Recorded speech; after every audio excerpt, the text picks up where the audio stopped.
Programme میں ایک بار پھر خوش آمدید ناظرین. فاروق سلیم صاحب اس وقت ہمارے ساتھ موجود ہیں. ہم ان سے گفتگو کریں گے جتنے سوالات اٹھ رہے ہیں اس حوالے سے. فاروق سلیم صاحب بہت شکریہ وقت نکالنے کا. سر پہلے جب پیٹرول کی قیمتوں میں 55 روپے اضافہ ہوا تھا تو اس وقت بھی بڑی تنقید کی گئی تھی اور یہ کہا گیا کہ یہ پیسے جو ہیں وہ کس کی جیب میں جائیں گے, اور اب تو اضافہ آپ کے سامنے ہے, پوری اپوزیشن اس کو مسترد کر رہی ہے. یہ جو بیسک جو سوالات اٹھائے جا رہے ہیں یا جو تنقید ہو رہی ہے, فاروق سلیم صاحب آپ کس طرح دیکھ رہے ہیں اس صورتحال کو, یا آپ کا تجزیہ کیا ہے؟ دیکھیے, دونوں میں اسٹرکچرل ڈفرینسز ہیں.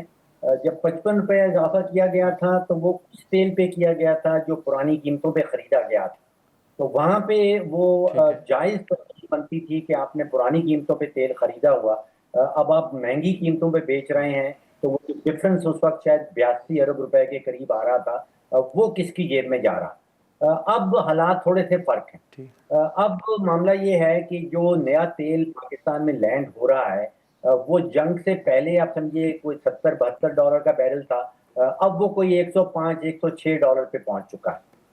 اب ٹھیک ہے. حکومت پاکستان کا جو کنٹرول ہے وہ عالمی منڈیوں کی قیمت کے اوپر نہیں.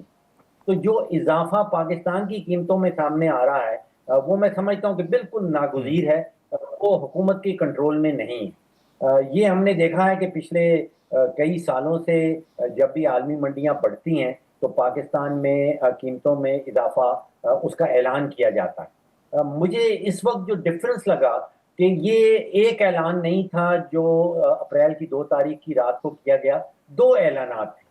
پہلا اعلان تو یہ تھا کہ قیمتوں میں اضافہ کیا جا رہا ہے, اور دوسرا اعلان یہ تھا کہ جو غریب طبقات ہیں ان کو ٹارگیٹڈ ریلیف کا اعلان بھی اسی اعلان کا حصہ تھا. یہ ایک بڑی تاریخی چیز تھی جو میں نے پہلے پاکستانی حکومتوں سے آتے ہوئے نہیں سنی, کہ آپ اعلان کر رہے ہیں اضافے کا اور اس کے ساتھ ہی ساتھ اعلان یہ بھی کر رہے ہیں کہ ایک طبقہ ایسا ہے پاکستان کا جس کو شاید ٹارگیٹڈ ریلیف کی ضرورت ہے, اور وہ حکومت اعلان کر رہی ہے کہ ان کو ریلیف دیا جائے گا. اب یہ موٹر سائیکل جو رائڈرز نہیں, ہیں لیکن جی فاروق سلیم صاحب, میں آپ سے یہی پوچھ رہا تھا کہ یہ ممکن ہوگا کہ جو موٹر سائیکل والے ہیں یا رکشہ والے ہیں یا جو غریب طبقہ ہے ان کو سبسڈی دی جا سکتی ہے, یا ان کو حقیقتاً مل بھی سکتی ہے؟ یہ کیسے ممکن ہو سکے گا, کیونکہ جو ایپ متعارف کروائی گئی اس پر بھی بڑے سوالات اٹھائے جا رہے تھے. اس میں 2 چیزیں ہیں. پہلی چیز تو یہ ہے کہ یہ پرائس سبسڈی نہیں ہے جو ہمیں IMF کا پروگرام جس کی اجازت نہیں دیتا. اس کو کہتے ہیں کہ یہ ٹارگیٹڈ ریلیف ہے. اس میں ہم ڈیٹا استعمال کرتے ہیں اور ڈیٹا کے نتیجے میں اور ٹارگیٹڈ ریلیف پرٹیکولر طبقات کو دی جاتی ہے. یہ آ جاتا ہے سوشل پروٹیکشن کے ذمرے میں, اور اس میں IMF کو کسی قسم کا کوئی اعتراض نہیں ہوتا, ورلڈ بینک کو کسی قسم کا اعتراض نہیں ہوتا. اب اس میں جو ایک کمی رہ گئی ہے وہ یہ ہے کہ حکومت نے اعلان کر دیا ہے, لیکن جو ڈلیوری میکانزم ہے کہ وہ کس طرح ڈلیور کرنا ہے اس کا کوئی اعلان نہیں کیا گیا. آپ نے درست کہا کہ وہ پہلے ہم ایپ کا سن رہے تھے, پھر بتایا گیا کہ وہ ایپ کا منصوبہ جو ہے وہ کینسل کر دیا گیا ہے. دیکھیے, ایک تو طریقہ ہے جو 19ویں صدی کا طریقہ ہے کہ ہم سبسڈی دیں گے, پیٹرول پمپ میں کوئی آئے گا اور اس کو ڈسکاؤنٹ پہ کچھ دیا جائے گا.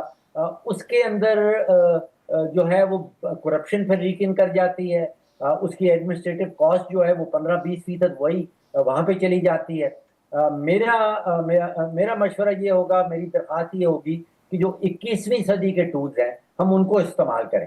دیکھیے, پاکستان کے پاس BISP کا ایک بہت ہی وسیع اور بہت ہی خوبصورت ڈیٹا جو ہے وہ موجود ہے. اس کی IMF والے بھی تعریف کرتے ہیں, اس کی ورلڈ بینک والے بھی تعریف کرتے ہیں, اس کی UNDP والے بھی تعریف کرتے ہیں. وہ ڈیٹا ہمارے پاس موجود ہے. جو 27 ملین یا 3 کروڑ کے قریب موٹر سائیکل رجسٹرڈ ہیں اس کا ڈیٹا بھی ہمارے پاس موجود ہے. تو اگر ڈیٹا کو ڈیفیوز کیا جائے اور جو مدد کرنی ہے, جو ٹارگٹ ریلیف ملنی ہے, وہ ڈیجیٹل ریل کے تھرو دی جائے, یعنی کہ وہ سادہ پے کے تھرو دی جائے, وہ جائز پیسہ کے تھرو جائز کے تھرو دی جائے, ایزی پیسہ کے تھرو دی جائے, وہ سادہ پے کے تھرو دی جائے, وہ پمپ کے حوالے سے نہ ہو. اور وہ جو BISP میں رجسٹرڈ ہیں جن کی رجسٹریشن صوبائی جو ٹریفک ڈپارٹمنٹس ہیں ان کے پاس ہیں، تو 21ویں صدی کے ٹول استعمال کیے جائیں۔ اچھا، لیکن فاروق سلیم صاحب، یہ جو کمپیریزن حکومت پیش کر رہی ہے سری لنکا کا، انڈیا کا، دیگر ممالک کا، کہ وہاں پر قیمتیں زیادہ ہیں اور پاکستان میں اس کے مقابلے میں کم ہیں، یا اوور آل جو سچویشن ہے، آپ اس سے اتفاق کرتے ہیں جو کمپیریزن حکومت پیش کر رہی ہے؟ دیکھیے، اس وقت دونوں طرف کمپیریزن دیے جا رہے ہیں، اپوزیشن والے اپنے کمپیریزن لا رہے ہیں، حکومت اپنے کمپیریزن پیش کر رہی ہے۔ اس میں ہو یہ رہا ہے کہ تیل بک رہا ہے لوکل کرنسی میں، چاہے وہ انڈیا ہو، چاہے وہ نیپال ہو، چاہے وہ سری لنکا ہو، ہم اس کو نامنل پرائز جو آفیشیل ریٹ آتا ہے اس کو کنورٹ کر لیتے ہیں اور پھر ایک کمپیریزن سامنے رکھ دیتے ہیں۔ اپوزیشن والے جو ہیں وہ اپنا مطلب نکال لیتے ہیں، حکومت والے جو ہیں وہ اپنا مطلب نکال لیتے ہیں، اور دونوں کمپیریزن میں جو قوت خرید کا اثر ہے وہ کہیں غائب ہو جاتا ہے۔ اب آپ سوچئے کہ آپ 3 شہر اٹھا لیتے ہیں اور 3 شہروں میں پانی کی قیمت کو کمپیریزن شروع کر دیتے ہیں۔ اس کے پیچھے ایک لمبی کہانی ہے۔ ہر شہر میں پانی کیا دریا سے آ رہا ہے، پانی کیا زمین سے نکالا جا رہا ہے، پانی کیا ڈیسیلینیشن پلانٹ سے آ رہا ہے، وہ والی جو کہانی ہے وہ بھول جاتے ہیں، اور جو فائنل نمبر ہے وہ پیش کر دیتے ہیں اور اپنا مطلب اس میں سے نکال دیا جاتا ہے۔ اچھا، ٹھیک ہے، لیکن فاروق سلیم صاحب، ایک کل جو فیصلہ ہوا ہے اس فیصلے کے بعد اگر آپ کی نظر سے کچھ سوالات سوشل میڈیا پر بھی جو اٹھائے جا رہے ہیں اور بڑے بیسک سوالات ہیں، اس میں ایک سوال تو یہ اٹھایا جا رہے ہیں کہ سبسڈی حال ہی میں وزیر اعظم نے دینے کا اعلان کیا تھا، اربوں روپے۔ ایک یہ سوال اٹھایا جا رہا ہے کہ جب سبسڈی دینے کا اعلان کیا گیا، پھر یہ بھی کہا جا رہا ہے کہ ہمارے جہاز جو ہیں وہ گزرنے کی اجازت بھی دی جا رہی ہے، ملک میں شارٹیج بھی نہیں ہے، قلت بھی نہیں ہے پیٹرول کی، تو پھر اس حد تک جو ہے وہ پیٹرول کی قیمتوں میں اضافہ کیوں کیا جا رہا ہے؟ جی، 2 باتیں آپ نے کہی ہیں۔ پہلی بات تو یہ ہے کہ سبسڈی جو ہے نہ حکومت کے پاس اس کے وسائل ہیں، ہمارا ملک جو ہے وہ IMF کے پروگرام میں ہے، نہ IMF کا پروگرام جو ہے اس کو اس کی اجازت دیتا ہے۔ یہاں پہ ایک خاص تفریق کرنی ہے، پرائس سبسڈی یعنی کہ آپ قیمتیں کم کر دیں، سپریس کر دیں، دوسرا ہے سوشل پروٹیکشن۔ ابھی جس کا اعلان کیا گیا ہے وہ سوشل پروٹیکشن کے زمرے میں آتا ہے، وہ پرائس سبسڈی نہیں آتا، تو پرائس سبسڈی تو ممکن نہیں۔ دوسرا آپ نے کہا کہ اسٹریٹ آف ہرموز سے پاکستان جھنڈا لہرانے والے جہاز جو ہیں وہ گزر رہے ہیں۔ یہاں ایشو 2 ہیں، ایک ہے قیمت اور دوسری ہے دستیابی۔ تو میں یہ سمجھتا ہوں کہ قیمت تو دنیا بھر کی جو چل رہی ہے وہی چلے گی۔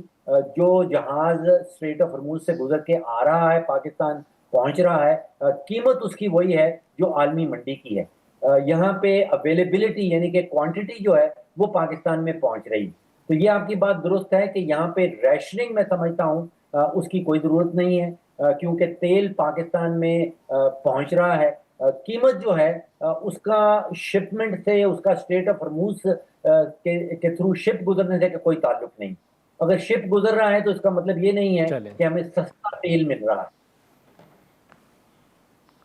چلیں، ٹھیک ہے فاروق سلیم صاحب، بہت شکریہ سر آپ کا وقت نکالنے کا۔ ناظرین، فاروق سلیم صاحب کی گفتگو سنی۔ اب حال ہی میں جو فیصلہ ہوا اس پر اتحادی جماعت پیپلز پارٹی نے بھی اپنے تحفظات کا اظہار کیا تھا، اور آج بھی ہم نے دیکھا کہ قومی اسمبلی میں اپوزیشن کی جانب سے احتجاج بھی کیا گیا۔ اب اس حوالے سے اپوزیشن کی ایک اسٹریٹجی جو کہ علی محمد خان صاحب نے بھی بتائی کہ ملک بھر میں احتجاج بھی کیا جائے گا۔